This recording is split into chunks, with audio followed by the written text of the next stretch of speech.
Hello, magical people. Here's the Tech Witch Crafter, and I've come to you today to show you one of my digital journals. As a tech witch, I have my Book of Shadows digitally, and there are a few ways that I keep my records in a digital form. One of them is by handwriting using the app Goodnotes5 on my iPad. I currently have a iPad Air 4 from 2020, but it's still a great iPad, so I'm using it.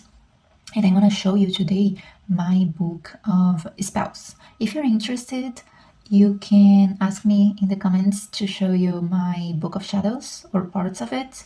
And I also have a tarot journal for 2023 that I created, and also a deck study journal that I also created and I'm using to get more information about the deck I'm currently using. So I have this journal here. But today we are going to stay in this Book of Spells here. Let me open it for you and let me go back to the beginning so we can start fresh. So this journal and this cover and basically all my files I created myself, and I use Canva to create them. So I choose every image and every element to make like these leather looking covers that I like to use in every one of my journals. You can see all of them here. And I like to change a little bit the color of the letter so that I have different notebooks in here, but that was all created by me on Canva. And this is my Book of Spells that I separated from my Book of Shadows because I noticed that I was starting to do a lot of spell work and it was going to get a little bit cluttered into my regular Book of Shadows, so I decided to put it separated. And also it's easier to find only the spells if I have a book specific for it, so that's why I have it here. And let's just start looking into it. So I didn't create a index page because if I come here in Goodnotes, you have these menu options here, so you can see the miniatures that we are going through today. I can mark pages as favorites. I didn't, and sometimes I mark one page as favorite if it's the one I'm working on, so I can go directly to it. In this book I haven't done it yet because it's still pretty small, so there's no need to do that. But in my Book of Shadows I have a lot of pages, so sometimes I mark one or two of them that I feel like I'm going to be working on the week or on the month a lot, so that I can go directly to them. And also I don't have the need here for an index page because Goodnotes5 has these options for outline, so I can come here and, for example, I didn't do this with this page but I can do it now, is add a page to the outline. So I come here and I can add this page to my outline and it gets a title, and if I go to the outline it becomes like just like an index page, and I can just click and go directly to that page. So I think that's better. And since I like to move things around a lot because I have this option in digital form, sometimes I want to reorganize the pages or something like that, and if I do that I would have to go to the index page and change the number of the page, and that's just going to be a lot of problems with it, so I like to keep it just in here. So my first page is just Moon Water, and it's a pretty short recipe that I got from the first book I read in witchcraft, and there's no big secrets about it. So that's it. And this is something about my note-taking and my witchcraft and note-taking too, and recording of things I do, is that I like to doodle a lot. I draw little things because I think they contribute to the visual, but also they help me see at a glance what's going on, what's that about, and it just makes me want to go back to that page, if that makes sense. So it keeps me motivated to always look through it and keep working on my craft, which is something important to me. So I have here a Moon Water recipe. I have a Sun Water recipe, which is very similar and pretty short. So these two ones were very simple, and I was were the very first things I did in witchcraft, so they're here. And then I have a creative black salt, which I made, obviously black salt, but I used some drawing charcoal because I am an artist. I draw, I create art, and I have these drawing charcoal, so I thought it would be a good way to making some protection spells and protective black salt by using the charcoal that I already have, and that represent creativity, and that was not using really, so they made a very good black salt for me. So that's the recipe, and you can see my doodles again, super cute.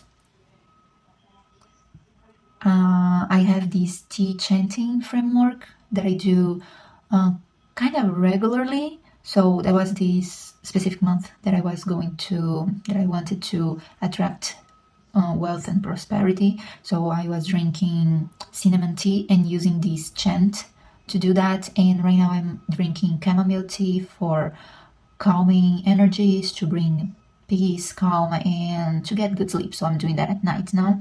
So this is like a framework for any tea, for any specific intention that I want to attract. I put here. Oh, and this is something I want to add here. I should have said it in the beginning, but it's a disclaimer. I know that not everything that I have here is a spell, but I couldn't find a better name than Book of Spells. But I have here chants, spells, maybe charms, and I intend to put things like that here because I think they kind of fit in the same framework of my practice. So it's called Book of Spells, but there are a lot more than just spells in this. So let's move on. This is my tea chanting framework. I have next my device cleansing solution, which I do using moon water.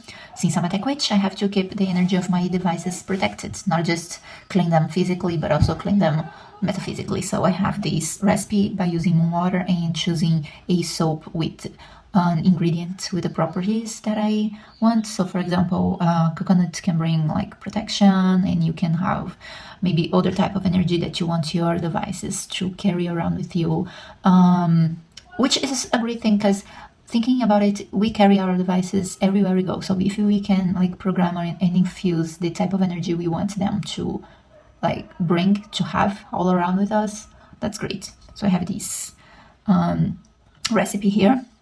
The next one is a mini symbol charms that I created. So I basically made a mini ritual of punching colored glitter paper to make these little stars that I use in some little pouches or that I can put on my altar. Some of them I just dropped on my bag to attract specific energies based on the colors of the papers and the glitters I used. It's just a color magic that I did, and it worked quite well. So I put it here. Then I have this salt and charcoal cleansing plate that I did, where I use the salt in the middle and the charcoal all around to absorb negative energies. And I decided to register that here, and I use that to cleanse my new acquired crystals at the time. And these next two ones are fairly new. This one I did recently was my money rice jar, and I collected some ingredients that I felt aligned with what I wanted for this abundance and wealth manifestation that I was trying to do, and I made a little jar with them, and it's just like this. I like to put the final result here too, so I can see how things are going on, and I usually do this in after the research phase. So I research the items, the properties, I put them here, write a tiny little recipe if it's needed, and then I draw what I want the final result to look like, and then I go on to actually make this thing happen. So it's almost like an exercise in visualization. This journal is also that exercise in visualization, especially for the jar spells, because some of the other ones I kind of made the thing previously and then I recorded like this one, but in the jar spells I do this kind of planning and it's working out fine. So this is it. And this one I registered today, but I didn't make it yet, so it's just my brainstorm, and I want to make this jar here for self-love. So I have my recipe here, and it's fairly simpler than this one, because this one is actually quite complicated. And one thing I learned with them, even though it is working fine, at least I think it's working fine, I'm feeling the results coming, but even so, I put a lot of things. There are a lot of ingredients here, and in this one I decided to keep it simple and do things simpler. So that's what I'm doing now. I'm thinking about simpler recipes and simpler spells, let's say. I feel like I'm still learning, so I'm trying to keep it simple. And the last page is a stickers page, because if I go back to some of my pages in the miniatures here, there are some things that repeat a lot, like some glass jars, ingredients, crystals, and things like that. So I decided to make some templates, so whenever I need, I can come here and I can just copy it and I can paste it on the page that I'm creating the spell however I want it. So I have these templates here, and if it's like an ingredient that is repeating, I can always go back. For example, I have here this one about my creative black salt. I have the salt here that I just copied and put on my page for money rice jar. So I can just copy the ingredients separately and put them here. The reason why I have the sticker page with the jars and everything is because when I do the jars, I actually modify them, so it gets a little bit tricky to erase what is in the middle and keep the jar, especially if I made some modifications. Like in this one, I put like this cord, this string, and the coin on top of the jar. So I have just a template that I can copy and use again when I see it fit. And I put some crystals here because are the shapes that I usually have, and they might be useful. I can just copy them like I did in here. I noticed that in this one I drew 3 like tumbled crystals, and it's okay, they're fairly easy to draw, but I decided that it was better for me to have a template that I could copy and just speed up a little bit my process. So that's it, and I have an ending page because I think that that contributes to the visual. But that's it, guys. This is my spell journal so far. I'm going to keep growing this thing and growing my other journals. And if you are interested in seeing the other journals that I have, you can ask in the comment section. I'll be super happy to see if you're interested. I hope you liked this video, and I see you next time. Bye!